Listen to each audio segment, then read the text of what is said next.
Students, आज हम करेंगे चैप्टर नंबर 18 जो आपके एग्ज़ाम में ये कंप्लीट चैप्टर आएगा। इसमें से कोई भी टॉपिक डिलीट नहीं किया गया है। Consumer and legal awareness and right to informations, उपभोक्ता एंड विधिक जागरूकता और सूचना का अधिकार। Along with human development, human needs began to grow. जैसे जैसे मानव विकास होता गया, मानव की ज़रूरतें बढ़ती गई, आवश्यकताएं बढ़ती गई। Human being started exchange of goods to fulfil their requirement. मानव ने वस्तुओं का आदान प्रदान करना शुरू कर दिया है अपनी ज़रूरतों को पूरा करने के लिए। Gradually commodity barters started after the currencies form of precious metal such as gold and silver started. और अपनी आवश्यकताओं को पूर्ति करने के लिए पहले बार्टर सिस्टम यानी वस्तु विनिमय होता था, वस्तु के बदले वस्तु दी जाती थी। इसके बाद करेंसी, सोने और चांदी की करेंसी चलन में आई। In Indian history description is given that cow were also use as currency. भारतीय इतिहास में बताया गया है कि काउ को भी मुद्रा के रूप में काम में लेते थे, यानी गाय को भी मुद्रा के रूप में काम में लेते थे। When a person consumes and received it by getting the value of an object और सर्विस। जब कोई व्यक्ति किसी वस्तु का उपयोग करता है, उस सेवा का उपयोग करता है, तो वो क्या कहलाएगा? उपभोक्ता। It mean that he is a consumer, मतलब वो उपभोक्ता है। सब कंज्यूमर और person who received and consume, जो लास्ट में उस चीज़ को प्राप्त करता है, उसका उपयोग करता है। According to the consumer act 1986, the consumer is a person who has made.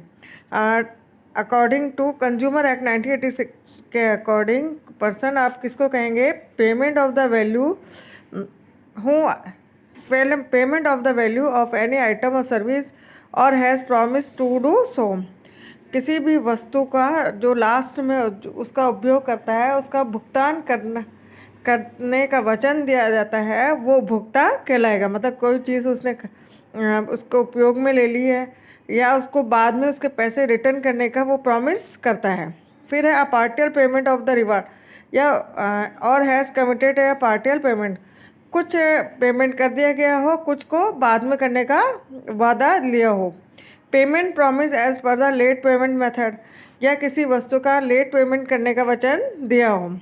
तो मतलब ये तीनों रूप में क्या है? वो कंज्यूमर है। The last person who receive profit और convenience form of the good and service. Last में वो व्यक्ति जो किसी चीज़ का लाभ उठाता है या उसको उपयोग में लाता है, purchase is called a consumer, वो कंज्यूमर कहलाएगा। Consumer of goods and consumer of service, और दो तरह से होता है, किसी वस्तुओं का उपयोग करना या सेवा का उपयोग करना। पर्सन, व्यक्ति। Person in the act including includes the following. Person किस कानूनी रूप से किसको कहेंगे? रजिस्टर्ड और नॉन रजिस्टर्ड फर्म को, जिसका पंजीयन हो या नहीं हो उस फर्म को। जॉइंट हिंदू फैमिली को भी एक कॉमन रूप में पर्सन कहा जाएगा। कोऑपरेटिव सोसाइटीज़ को कहा जाएगा। Any association of people whether it is registered under the registration act of the committees और नॉट। कोई ऐसा संघ या ग्रुप, लोगों का ऐसा ग्रुप जो रजिस्टर्ड किया गया हो या नहीं भी किया गया हो तो भी वो पर्सन में काउंट होगा। फिर है रीज़न ऑफ कंज्यूमर एक्सप्लॉयटेशन, उपभोक्ता का शोषण होने का क्या कारण है? मतलब हम जैसे किसी चीज़ का उपयोग कर रहे हैं और उसका बेनिफिट हमको नहीं मिल रहा, तो वो क्या कहलाएगा? एक्सप्लॉयटेशन, यानी शोषण करना। When a person received a payback और high rate of any item और service according to the buyers value and benefit facility is not received from the item और सर्विस। कोई भी व्यक्ति बाजार से कोई वस्तु खरीदता है, उसका पेमेंट करता है या कोई सेवा का उपयोग करता है, बदले में उसको उसका लाभ नहीं मिलता है या उसको सेटिस्फैक्शन नहीं मिलता है, then the condition is called the exploitation of the consumer. तो इस कंडीशन को क्या कहेंगे हम? उपभोक्ता का शोषण। The following reason cause exploitation, उसका शोषण के मुख्य कारण ये है। Purchase without regard to the qualities, quantity, accuracy and standard of the item और सर्विस। किसी वस्तु का खरीदना, उसकी क्वालिटी, क्वांटिटी और शुद्धता या उसका स्टैंडर्ड नहीं देखना, ये भी उसको मतलब शोषण का एक कारण है। The selection of the right things और service not available when different types of goods और सर्विस आर अवेलेबल। मतलब किसी वस्तु और चीज़ का उपलब्ध नहीं होना, जबकि वो वस्तु और सर्विसेज अवेलेबल हो सकती है लेकिन उसका बेनिफिट कंज्यूमर को नहीं मिलना। Lack of return on unreadable information related to the item, किसी भी वस्तु पर रिटर्न और लिखित और अलिखित इंफॉर्मेशंस नहीं होना। Believing in return publicity on the packing of item, और जो पैकिंग पर रिटर्न पब्लिसिटीज़ की गई होती उस पर विश्वास करना। The consumer not be educated, consumer का पढ़ा लिखा नहीं होना। Not taking purchase receipt of cash bill tax contract etcetera, मतलब जब हम कोई चीज़ खरीदते हैं बदले में उसको जो रसीद वगैरह हमको नहीं दी जाती है। Payment of value of the good and service purchase, consumer does not complain in a proper manner against some standard और harmful item in proper service, उपभोक्ता का द्वारा उसका जो नुकसानदायी वस्तु उसने खरीदी है या उससे उसको नुकसान पहुंचा है तो उसकी प्रॉपर कंप्लेंट नहीं कर पाना। No quick decision taken against the complaint, और कंप्लेंट के अगेंस्ट जल्दी से कोई डिसीजन नहीं हो पाना। Lack of organisation among consumer, और कंज्यूमर के हित में ऑर्गेनाइजेशन की कमी। The influence of capitalist and industrialist on the government etcetera, पूंजीवादियों, उद्योगपतियों और सरकार का मार्केट पर यह इसका इफेक्ट ज़्यादा होना। इस सब रीजंस के कारण किसी भी कंज्यूमर्स का एक्सप्लोटेशन होता है या शोषण होता है। अब है types of consumer abuse and exploitation, कौन कौन से तरीक़ों से किन किन तरीक़ों से एक्सप्लोटेशन होता है। Consumer exploitation has happen in many ways, बहुत से तरीक़ों से कंज्यूमर का एक्सप्लोटेशन होता है। Specially the situation of exploitation occur when the production of goods is made by capitalist, अगर उस समय सिचुएशन बहुत ज़्यादा क्रिटिकल होती है जब उस वस्तु का उत्पादन पूंजीवादी लोगों ने या बड़ी कंपनियों ने किया, powerful big company. Exploitation is divided into two classes, शोषण को दो भागों में बांटा गया है। Exploitation in the form of goods, वस्तु के रूप में उपभोक्ता का शोषण और सर्विस हैज़ फॉलोइंग टाइप, दूसरा सेवा के रूप में। फर्स्ट है goods and items, goods and items के रूप में कैसे शोषण होगा। Weight volume less in measurement and then show, मतलब किसी वस्तु का नाप उसका मेजरमेंट कम होना। Not to be as described and specified, और उसके बताएगी या दर्शाएगी किस्म का नहीं होना। इम्प्योरिटी एडल्ट्रेशन, मिलावट का होना, मतलब किसी वस्तु में अशुद्धता या मिलावट होना। To recover more than fix price, निर्धारित मूल्य से अधिक मूल्य होना। Less in capacity and low in quality than mention, वस्तु की क्षमता और गुणवत्ता में कमी होना। इनसिक्योरिटी ऑफ गुड्स, वस्तु का असुरक्षित होना। Deliberately hiding the defect of the quality which are exposed on consumptions, वस्तु के दोषों को जानबूझकर छिपाना जो उपभोग करने पर, किसी वस्तु का उपभोग होने पर पता लगते हैं।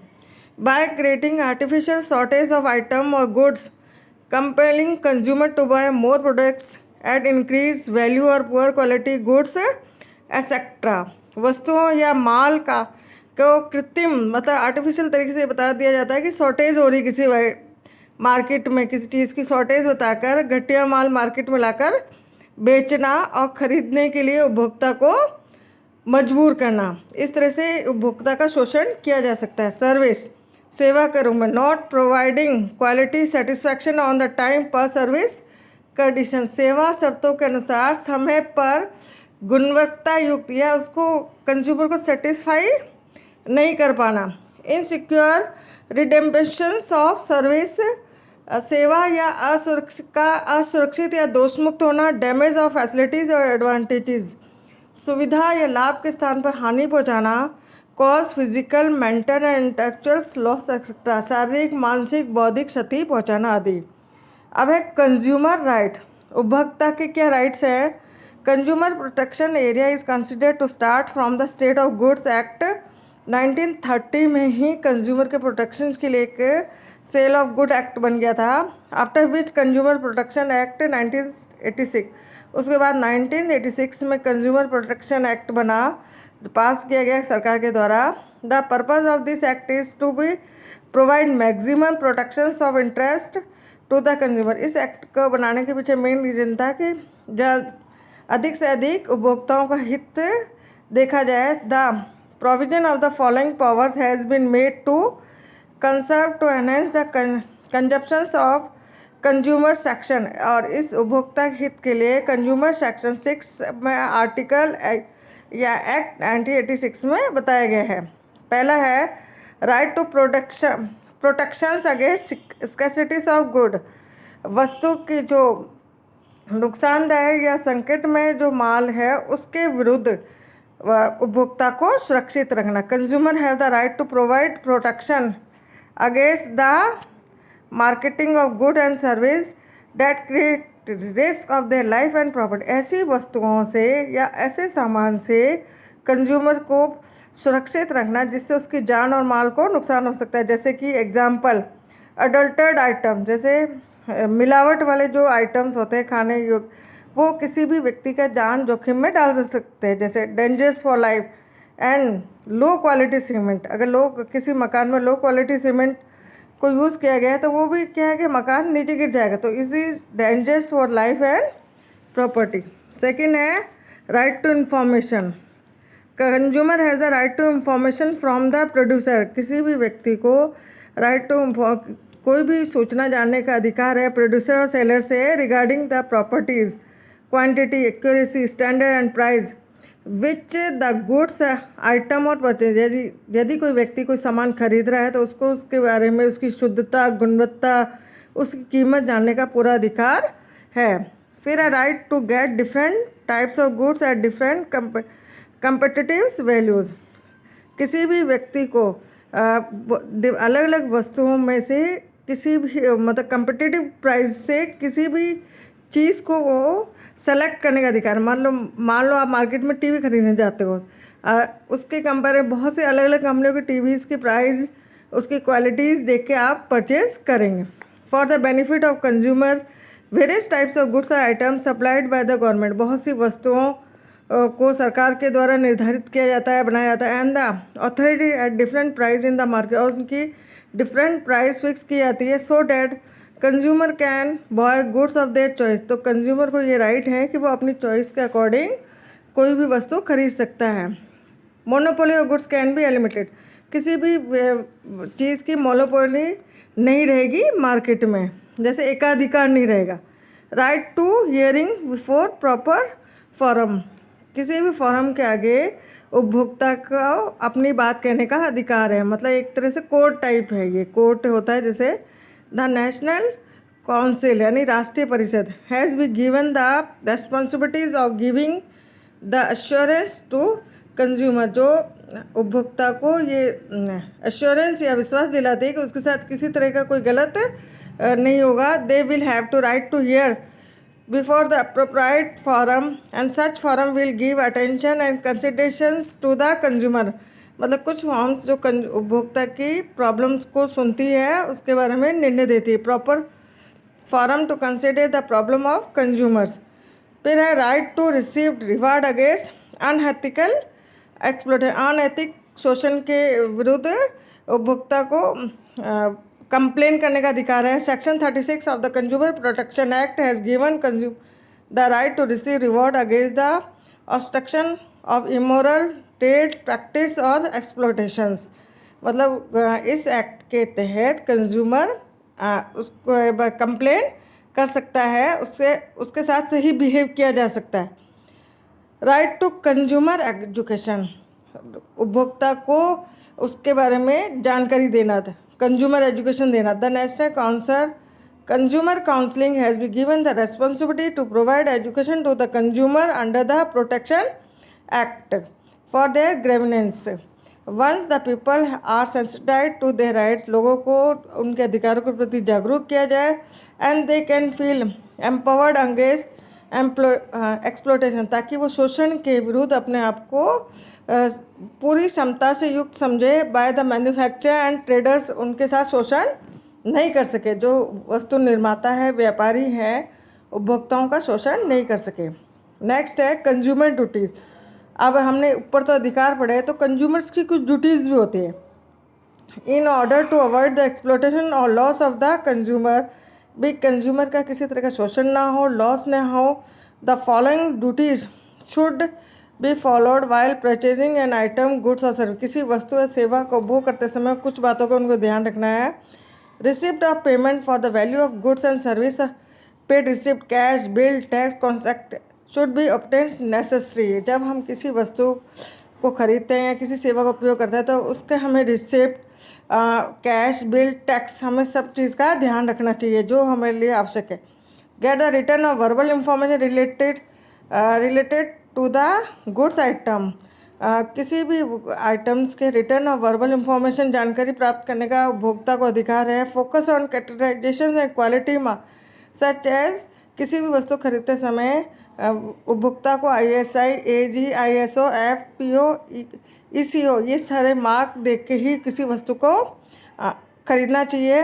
If there is a defect in the good and service, ऐसी किसी वस्तु या सर्विस में डिफेक्ट है, इमिडिएटली इन्फॉर्म द सेलर, तो उसको इमिडिएटली सेलर्स को इन्फॉर्म करना चाहिए और उससे डिमांड करनी चाहिए ताकि उसका जो लॉस हुआ है compensation from the loss. Collect document and testimonies for the conformations of their complain, उपभोक्ता को अपनी कंप्लेन करने से पहले सारे डॉक्यूमेंट कलेक्ट करके रखना चाहिए। जैसे कोई वस्तु उसने खरीदी ख़राब निकल गई तो हमारे पास रसीद होगी, उसके बारे में जानकारी होगी, तो हम आके उसको कंप्लेन कर सकते हैं।